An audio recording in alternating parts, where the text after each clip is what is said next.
Hello and welcome back to They Wings Me Rolling, the only episode-by-episode actual play Wings podcast.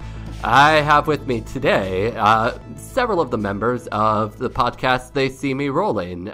First, we have Ivan Clark. Ivan Clark, how are you? Hey, it's me, Ivan Clark.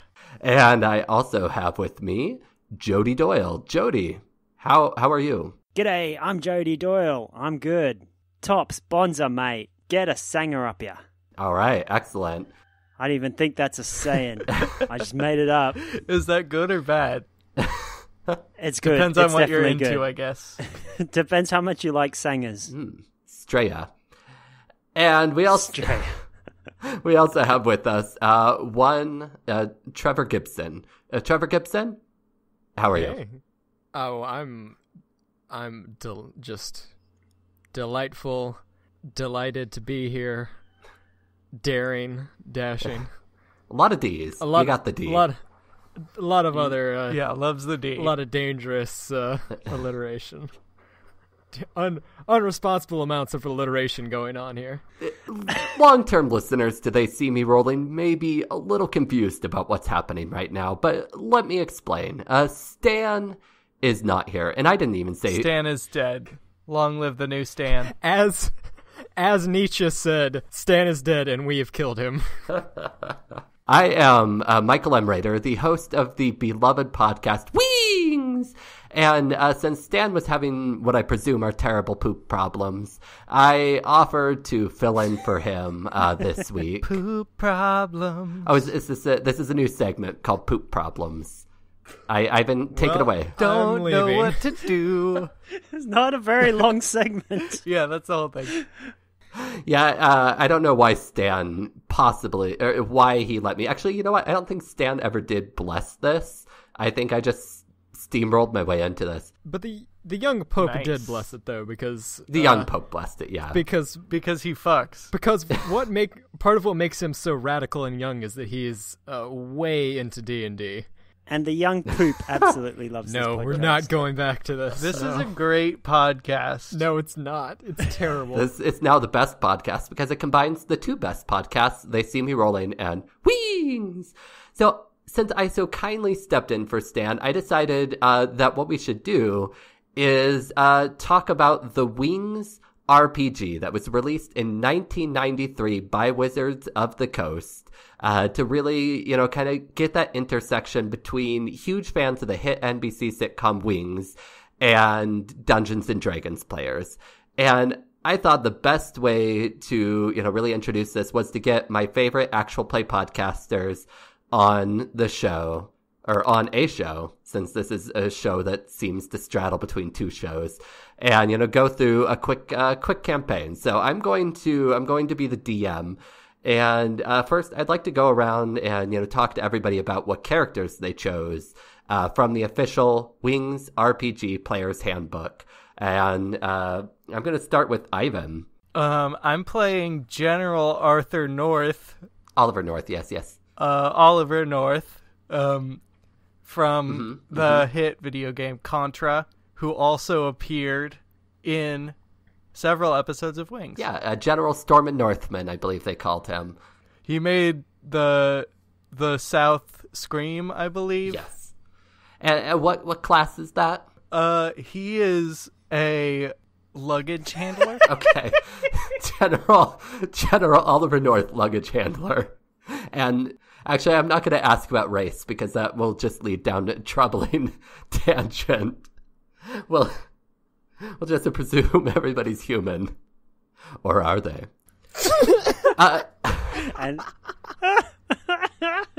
So next I'm going to go to Jody. Jody, tell me about your character. G'day.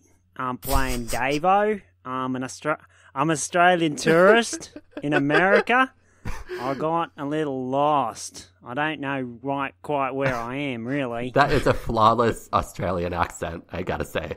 Yeah, I've been working on it all my life, mate. And what class are you, Davo?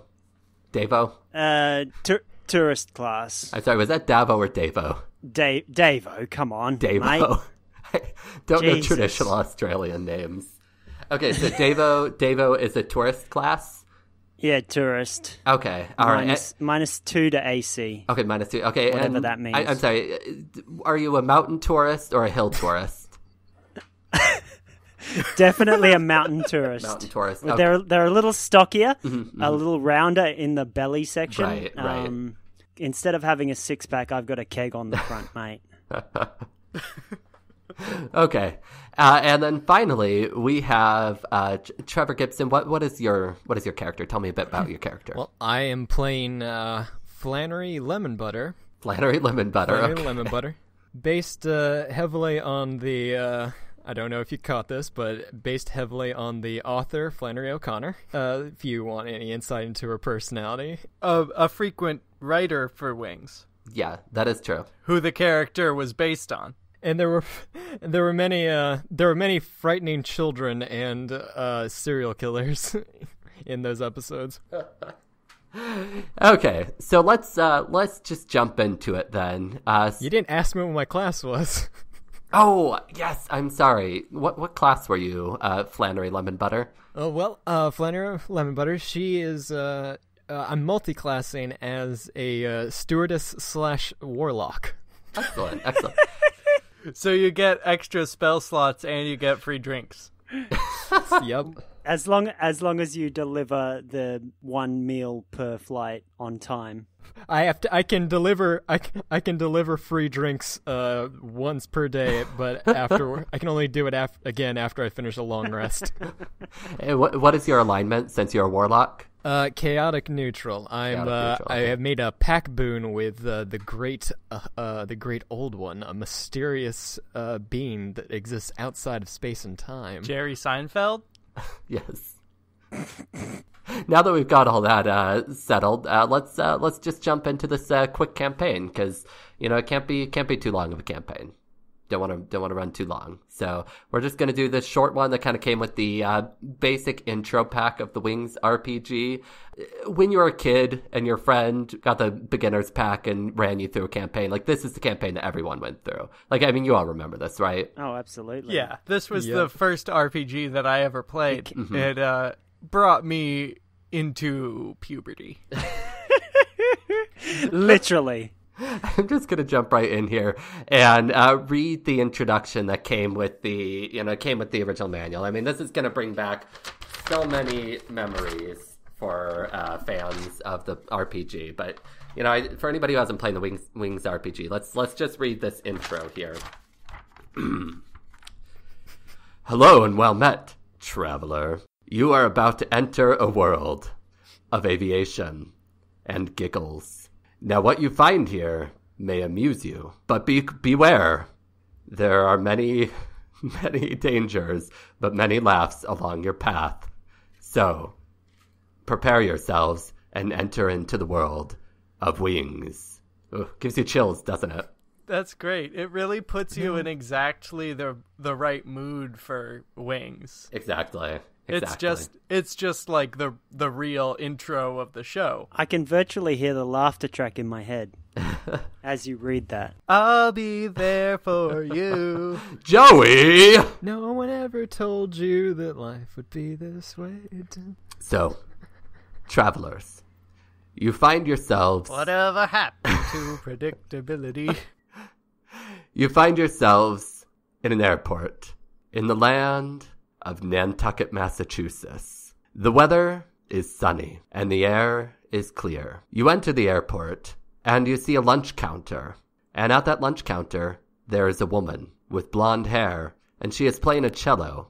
Now you three have all entered together. And I don't know, do you want to establish how you met one another, or are we just going to presume you're friends already? I think that Oliver North met these characters on a previous mission. A luggage handling mission in South America? Yeah. Davo was a tourist and got lost and accidentally ended up working for the airline. Lemon Butter, do you know them yet? Oh, actually, no. This is I recently got transferred over to this plane that the Australian and General North are Now, I presume you're all flying on Sandpiper Air and not the evil competitors of Aeromass? Yeah. Okay. Well, I actually... Flannery transferred over from that other airline. I hate the competitor airline because they... killed your family? Yeah. And they didn't sell weapons right. We didn't get really into your backstory too much, but I'm hoping, It's mysterious. Well, I mean, you told me most of it, so I'll make sure to incorporate it into the campaign. It's okay. Stan doesn't care about our backstories in the regular show either. I'm glad I'm carrying on his legacy. Damn it, Stan, I've spent so much time writing it. So much time. All right, well, Lemon Butter, you bump into... Davo's. G'day. And Davo, you bump into Davo and General North. Hey there, watch it, fella. It's me, General North. Excuse me, sir. I am a woman. I'm a proud Southern woman. And a Catholic. Excuse me, I'm Southern too. 'Cause I was born in San Antonio, Texas. In October 7th, 1943. Well, we want to have a southern off. Mate, I was born in Australia. It don't get much more southern than that. In bloody Hobart, Australia, mate. It's might as well be dang old Vietnam, as far as I'm concerned.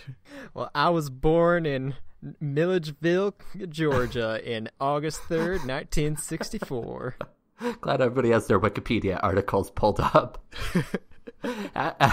As you chat, the woman at the counter stops wiping the counter with a dirty rag and looks up and says, "Well, howdy, strangers. What can I do for you?" Hi there. It's me, General Oliver North. The highly decorated war general of the American military, Oliver North? Yes, primarily remembered for his term in the National Security Council staff member during the Iran-Contra affair.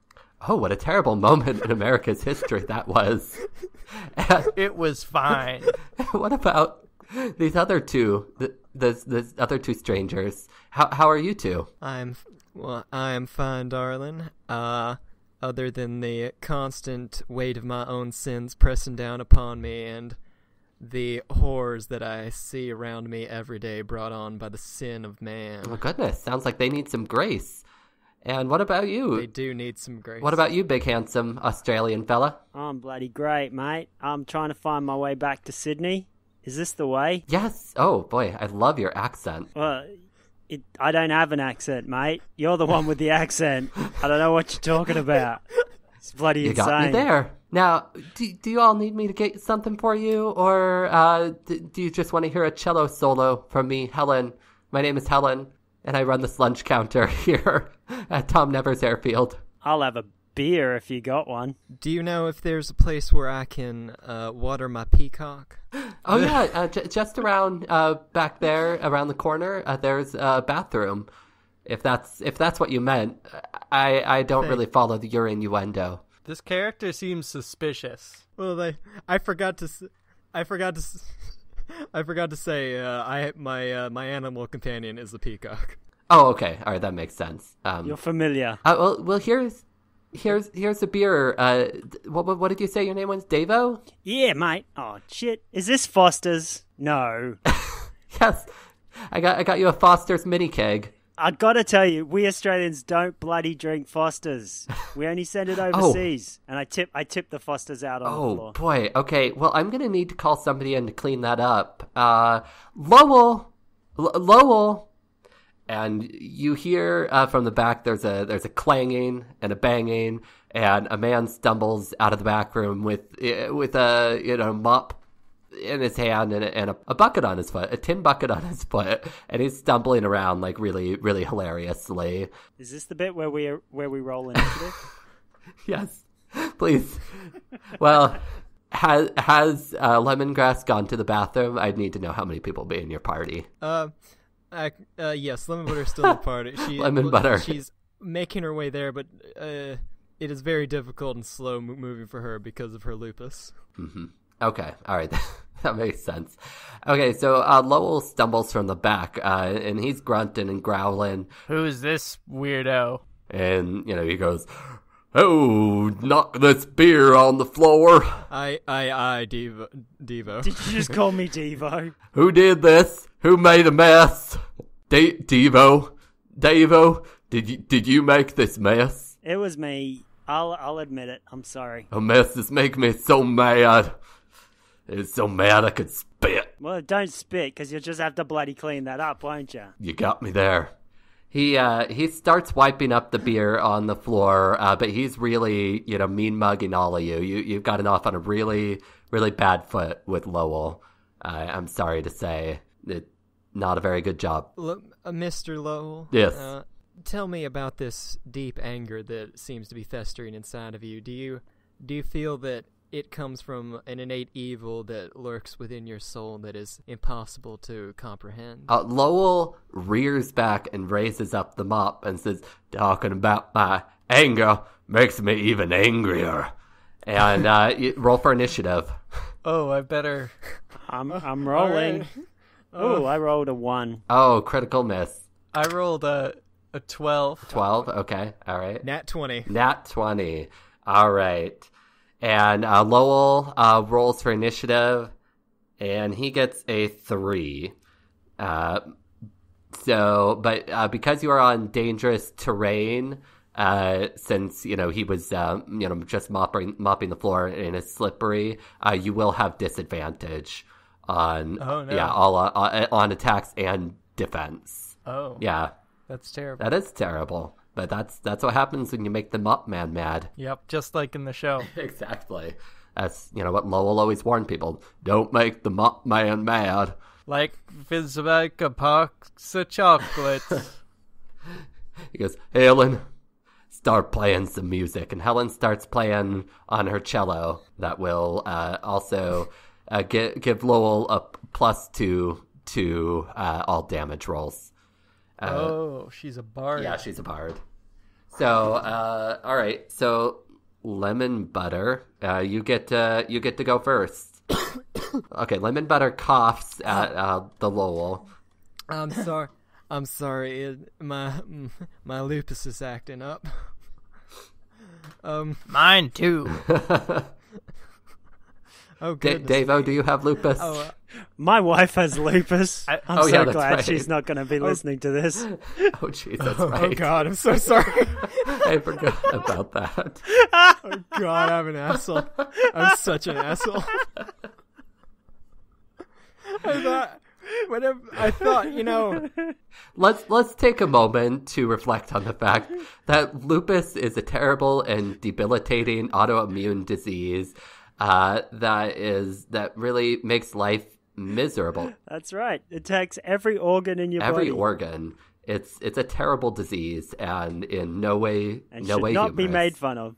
No. I thought I had lupus, but I think I just have hay fever. Yes, they're easily confused. Okay, well, God, you guys are horrible. Oh my God. This is what Stan has to put up with every week. Every week. All right, Flannery raises her arms and casts Tasha's Hideous Laughter. Okay, so what's your DC on that? 16. All right, so Lowell actually rolls a 15. So Tasha's Hideous Laughter works on him. So his face morphs into a hideous rictus grin of laughter. And what else does Tasha's Hideous Laughter do? He on each of his turns he has to make a saving throw to resist the effects of Tasha's Hideous Laughter, and we all have advantage on attack rolls against him. Okay, excellent. All right, so is that the end of your turn? Yes. Okay, all right. So now coming to Davo. Oh wait, actually, wait a minute. Rolled, I want as a bonus action, I want to send my peacock in to attack him. Oh, good call. So what is your peacock's name? My peacock's name is Carson McMullers. Carson McMullers. Carson okay. McCullers. All right. Oh, okay. I'm going to roll to see if he resists the peacock attack. Okay. So he actually got a 16, so it's half damage. Right. Yeah. So the peacock flies towards Lowell's face, his hideously grinning face, and scratches at his eyes. It goes right for the eyes, of course, but it misses, and it only leaves deep red streaks down his beautiful face. And we all know that the peacock always goes for the eyes, because we've all been to the zoo and had a peacock jump on us. We've all had to do battle with a peacock on our many visits to the zoo as children. Yeah. We've all been there. Davo, what are you going to do on your... Davo pulls out an exploding echidna from his pocket. Oh, okay, excellent. And pulls the pin out with his teeth, and then throws it. Okay, all right. You're got to roll for accuracy there. Sure. Are you making up the number or am I? We're making up numbers? You're the one who's rolling. I mean, it's not making up. This is a real game. Davo rolls a 1, and that's a critical miss, so he throws the echidna at his foot. And it sticks there in its spines. And then Davo jumps up and down, going, bloody hell, you bloody mongrel, get off my bloody foot! The echidna explodes, sending flaming darts through the room, and actually everybody takes damage from that. So roll a 1d4, everyone, to see how much damage you take from the exploding echidna. 4. Okay, so Lowell takes 2 damage. I take 3 damage. I somehow take 6 damage from the 1d4. What's your health at? Pretty low. Yeah. I'm only first level. Yeah, that's true. You're probably down to about 2. First level tourist. Yeah, about that. I'm level 12. I thought you told us to make us a level 12 character. You just totally just heard what you wanted to hear there. Oh, okay. Oliver North actually... The Oliver North character is always level 12. Yeah, that's the thing. He's underpowered some of the time, but overpowered most of the time. But he has all that military experience as well. So he's got battlefield medicine skills, right? Mm-hmm. Good. I think Oliver North, he's mostly spec'd as a healer, but he can do some damage output if he really needs to. So he pulls out a gun and he shoots Lowell in the face. Jeez. All right, well, roll for damage. 20. Wow. Okay, so Lowell's head just explodes, just sending ichor and viscera all over the floor, making it ironically messier than it was before. And his very, very fit body collapses to the ground. His ripped body. Oh, his ripped, glistening. Did I mention that he doesn't have clothes on? You did now. His ripped, glistening, nude body collapses to the floor, and you have defeated the Lowell. And that is the end of the campaign. So thank you for joining us for part 1 of 24 and a question mark of They Wings Me Rolling. Does anybody have anything they would like to plug before this is fortunately over? I would like to plug this podcast. Start it over, listen to it again. That's my plug. Excellent plug. Also, They See Me Rolling is on Tumblr and Twitter and Facebook. Yeah. And what about you, Mr. Michael M. Rader? Well, you can find me on a little podcast called Wheeeeeengs. That's Wheeeeengs. Each week, me and a guest talk about an episode of Wings with the absolute same sincerity and accuracy as I talked about Wings RPG. And about the same quality. It's a beautiful thing. So yeah, what you got here is what you can expect there. I think it's better than this. It's so much better. Anything would be better than this. Anything. Also, the Tumblr URL is TSMRcast. TSMRcast. Excellent. All right, well, thanks for joining me, guys. I think Stan's really going to enjoy this. Yeah. Let's do this. All right, signing off. Bye.